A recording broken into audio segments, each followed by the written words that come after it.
Assalamualaikum warahmatullahi wabarakatuh and good morning everyone. Okay, so before we start our lesson today, let's say a short prayer, shall we?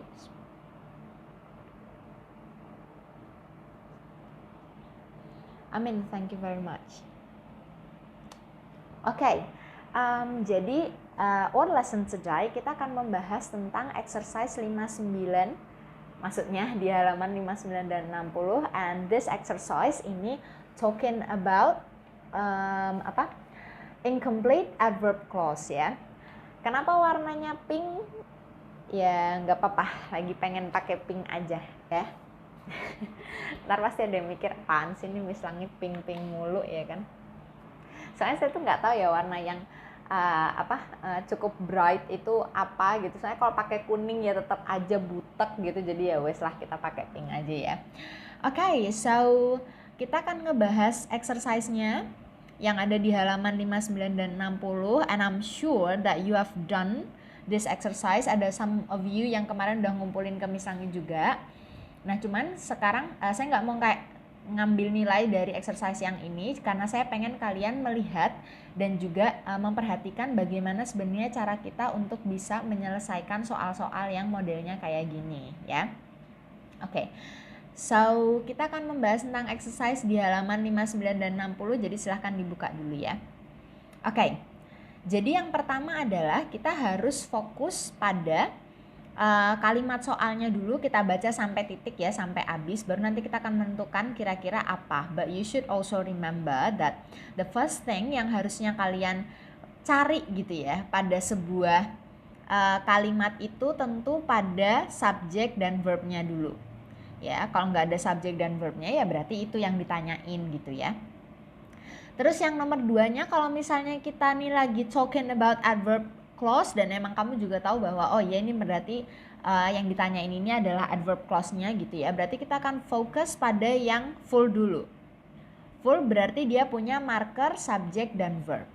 Nah kalau yang full nih udah nggak ada ya, nah baru kita akan melihat apakah ada yang bentuknya marker plus adjective ya, ini yang bentuk reduce kemarin ya, atau marker plus participle. Nah ini bisa yang dalam bentuk past atau yang present gitu ya. Nah baru yang keempat kita akan fokus untuk melihat apakah ada kemungkinan penggunaan prepositional phrase di situ. Cuman yang harus kalian ingat adalah prepositional phrase ini diikuti oleh non phrase ya, bukan subject verb. Jadi harus dilihat nanti 4 aspek ini ya untuk bisa menjawab pertanyaan yang ada kaitannya dengan adverb clause. Okay, so let's see. Kita sekarang talking about the first item dulu ya. Udah ada jawabannya di bukumu, tapi coba kita analisis. Kira-kira kenapa ya kok jawabannya yang Charlie? Nah, di situ dikasih jawaban Charlie tuh. Kira-kira kenapa ya? Oke, pertama kita analisis dulu ya, subjek dan verbnya. Oke, kan bisa melihat bahwa di sini ada can ya. Oh, ini berarti adalah verbnya Miss. Yes, tapi ini satu kesatuan ya sampai belakang. Oke, nah gini nih. Ini verbnya, berarti kita bisa menentukan bahwa small sailboats ini adalah subjeknya. Oke, terus habis itu titik-titik. Nah, baru kita lihat lagi yang di belakangnya. Di sini kita punya die, subjek lagi, are not handled. Oke, ini jadi satu kesatuan kata kerjanya. Berarti kalimat ini punya 2 subjek. Ini subjek pertama, ini verb, ini subjek ini subjek kedua, ini verb kedua. Nah, dia punya 2 subjek dan 2 verb. Nah, berarti di titik-titik ini kita memerlukan sesuatu untuk bisa menghubungkan 2 klausa ini. Ingat, 2 klausa tuh nggak bisa dijejerin gitu aja tanpa sesuatu yang menghubungkan mereka. Ya. Nah, sebenarnya ada beberapa kemungkinan, ada beberapa possibilities yang kita bisa taruh di titik-titiknya. Jadi yang pertama kita sebenarnya bisa naruh conjunction. Conjunction tuh kayak kalau di sini kayak yang I ini ya, kayak and, or, but dan teman-temannya itu sebenarnya bisa aja. Nah cuman kita harus balikin, apakah artinya cocok apa enggak gitu ya di situ. Nah kalau misalnya kita taruh small sailboats can easily capsize but they are not handled carefully. Capsize itu apa sih? Dia tuh bisa kayak terbalik lah gitulah ya. Jadi perahu kecil tuh bisa gampang terbalik, titik-titik mereka tidak dihandle dengan hati-hati. Nah berarti kalau kita isi tapi di situ kan dia secara arti, secara konteks nggak pas gitu ya. Nah makanya kalau gitu kita bisa melihat apa sih hubungannya antara small sail boats can easily capsize dengan they are not handled carefully. Kita kan bisa bilang kalau small sail boats bisa gampang terbalik jika atau kalau. Nah, berarti di sini kita ini menemukan bahwa di titik-titik ini hubungannya adalah cause. Nah, kalau hubungannya cause berarti yang di belakang ini adalah adverb clause. Nah, baru kita akan fokus jump ke nomor 2-nya sekarang. Nah, kalau nomor 1-nya udah aman, kita lihat yang nomor 2. Nah, berarti kalau kita tahu di sini ini adalah adverb clause, kita harus cari yang lengkap dulu. Yang ada marker, subject, dan verb. But you can see bahwa di sini nih udah ada subject dan udah ada verbnya. Nah, berarti di sini kita tinggal butuh marker aja. And that's exactly why Charlie adalah jawaban yang benar. Nah, jadi mengerjakannya tuh pakai urut-urutan yang ada di sini. Harus banget ya Miss kayak gitu? Enggak juga, tapi biasakan dulu biar kalian nanti kalau ketemu sama soal yang kayak gitu bisa lebih mudah lagi gitu ya. Oke, yuk sekarang kita ke nomor 2 ya. Nomor 2-nya ada di sini. Kita lihat, inget-inget ya, pertama cari dulu subject verb, kedua cari yang lengkap, marker subject verb, ketiga cari yang reduce ya, marker plus adjective atau marker plus participle, dan kalau nggak ada, baru kita akan cari yang pakai prepositional phrase. Alright, kita lihat yang nomor 2 sekarang. Titik-titik, titik-titiknya di depan ya. Terus kita lihat ada they are tropical birds. So we can say, ini adalah subjeknya, are ini adalah verbnya. Oke, berarti ini udah melalui nomor 1-nya, berarti nggak masalah ya. Terus kita lihat, parrots can live in temperate or even cold climates. Ada can live, ini berarti satu kesatuan kata kerja Miss. Yes, sampai in-nya ya. Nah, terus berarti parrots-nya adalah subjek. Again, kita menemukan di sini ada 2 subjek, ada 2 verb. Bener ya? Nah, ada 2 subjek dan ada 2 verb. Berarti nomor 1-nya lolos, gak masalah. Ya. Sekarang kita lihat nomor 2-nya. Ya, ingat marker, subjek dan verb. Ini adalah bentuk yang lengkapnya. Nah, kita lihat di titik-titiknya nih sekarang. Ya. Apa ya kira-kira hubungannya? They are tropical birds. Mereka adalah burung tropis. Parrots bisa hidup di temperate or even cold climates. Ini kan sesuatu yang berkebalikan. Bener nggak? Dia bilang kalau itu tuh sebenarnya tuh burung tropis loh. Tapi ya nggak, dia bisa tinggal di temperate or even cold climates. Dia bisa tinggal di yang suhunya rendah lah. Gampangnya kayak gitu kalau kita artiin ya.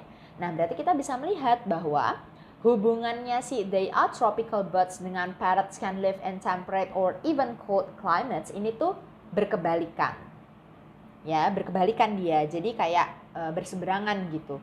Nah, berarti kita tahu bahwa kemungkinannya kita bisa meletakkan beberapa kita bisa membuang beberapa pilihan yang menurut kita nggak cocok artinya di situ. Nah, misalnya kita bisa membuang yang nevertheless dulu, ya.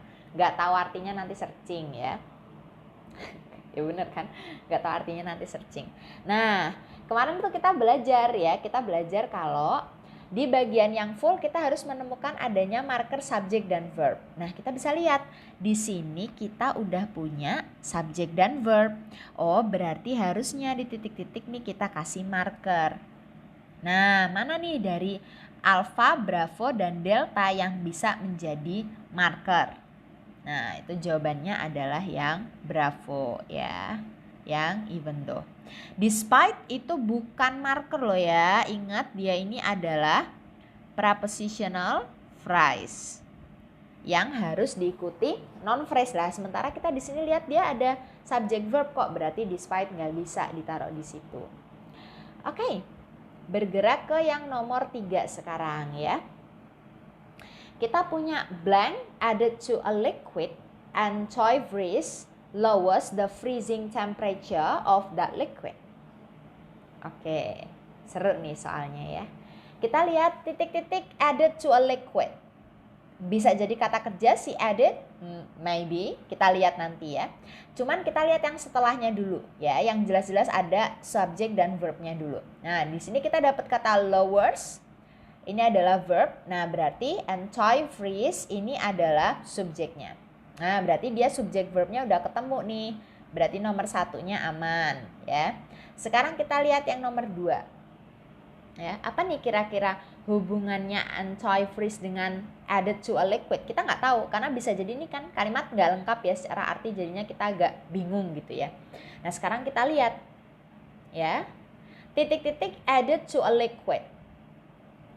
Antifreeze lowers the freezing temperature of that liquid. So we got subject verb di belakang. Nah, berarti sekarang kita tinggal melihat yang ada di depan nih, yang sebelum komanya. Jadi di situ kita bisa lihat kalau semisal dia ini adalah sebuah adverb clause ya. Berarti dia tuh butuh marker subjek dan verb. Bener ya? Dia butuh marker subjek dan verb. Nah, semisal added ini adalah verbnya, misalnya ini ya. Nah, berarti di sini ini tuh kita masih membutuhkan kok sih? M ya. Nah, marker dan subjek. Bener ya? Kita masih membutuhkan marker dan subjek. Nah, sekarang kita lihat di pilihan jawabannya. Ada nggak yang jawabannya marker dan subjek? Oh, bisa Miss pakai that. Nggak salah. Karena di adjective clause ini adalah bisa menjadi marker dan subjek. Benar kan? Dia bisa jadi Dia bisa jadi marker dan subjek at the same time. Yes, that's correct. Nah, cuman kita harus ngelihat apakah that ini cocok nggak konteksnya di situ. Kalau that added to a liquid ya, berarti konteksnya ini kata kerja nih aktif. Tapi pas. Nah, gitu ya. Dia aktif tapi pas. Nah, berarti kalau gitu kita mau pakai that added to a liquid, berarti yang melakukan tindakan added-nya ini adalah antifreeze-nya yang ada di sini. Nah, sementara kita tahu antifreeze ini kan barang. Ya, bola, senyawa kimia atau apalah, saya nggak tahu namanya ya. Yang penting ini kan adalah sesuatu yang nggak mungkin dia bisa menambahkan sesuatu ke sebuah liquid. So we can say ini bukan jawaban yang correct. Nah, berarti kalau that nggak bisa, kita sekarang nggak punya kesempatan. Marker dan subjek ini udah nggak ada di pilihan BCD-nya. Berarti ini bukan opsi yang tepat. Ini bukan opsi yang tepat. Nah, kita akan bergerak sekarang ke bentuk reduce-nya. Ingat reduce-nya berarti marker plus adjective. Ya, kalau misalnya dia nggak ada kata kerjanya. Atau marker plus participle. Nah, participle bisa yang ing, kalau dia aktif bisa yang ed atau bentuk ketiganya ya. Kalau dia pasif. Nah, sekarang kita lihat. Kalau gitu berarti ya, kalau gitu berarti ini ada kemungkinan namanya juga kemungkinan ya kan. Ini kan bentuk ed tuh. Oh, ada kemungkinan ini verb 3 ya, Miss. Bisa jadi. Bisa jadi. Ya. Bisa jadi gitu. Nah, berarti kemungkinan besar kita bisa ngelihat kalau yang bisa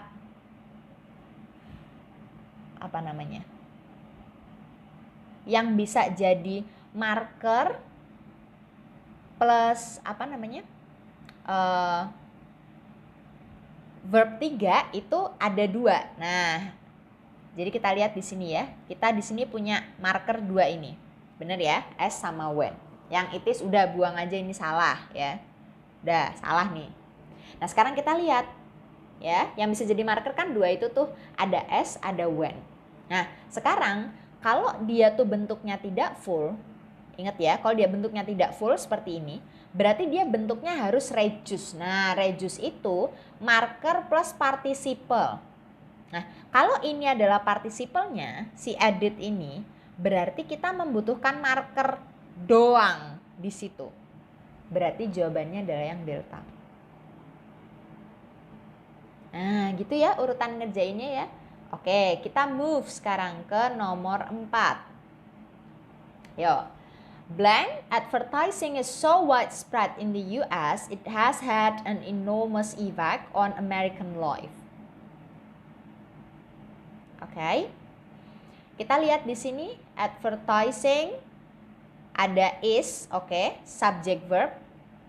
Ya. Terus setelah koma kita bisa dapat it has had. Oh, ini juga subject verb, Miss. Nah, berarti kita bisa jam nomor satunya subject verb udah ada di kalimat soalnya, berarti kita bisa lewatin. Sekarang kita lihat nomor 2.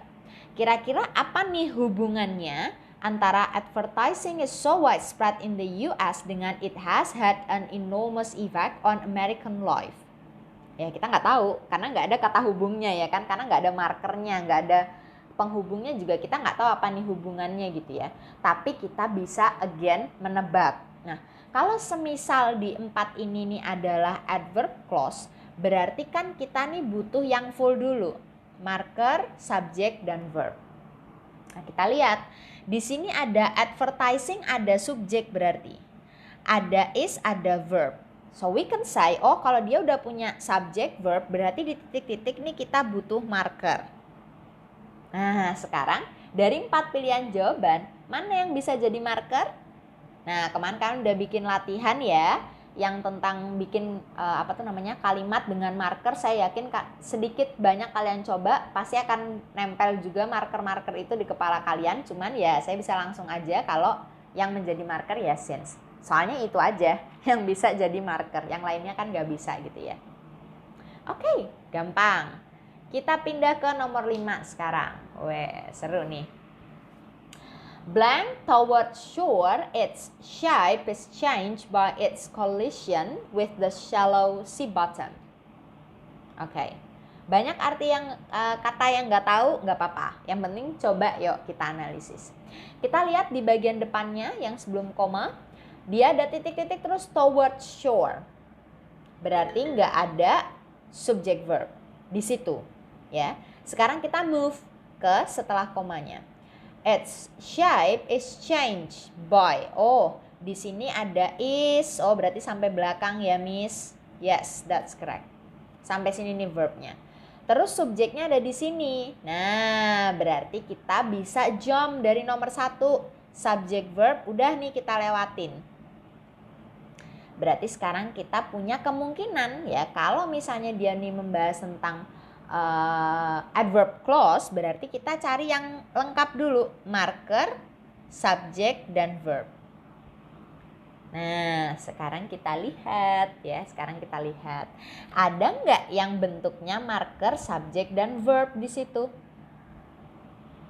Karena toward shore ini nggak ada subject dan verbnya. Nah, berarti di titik-titik ini kita butuh marker, subjek, dan verb. Nah, sekarang kita cari, ada nggak di pilihan jawaban yang bentuknya marker, subjek, dan verb?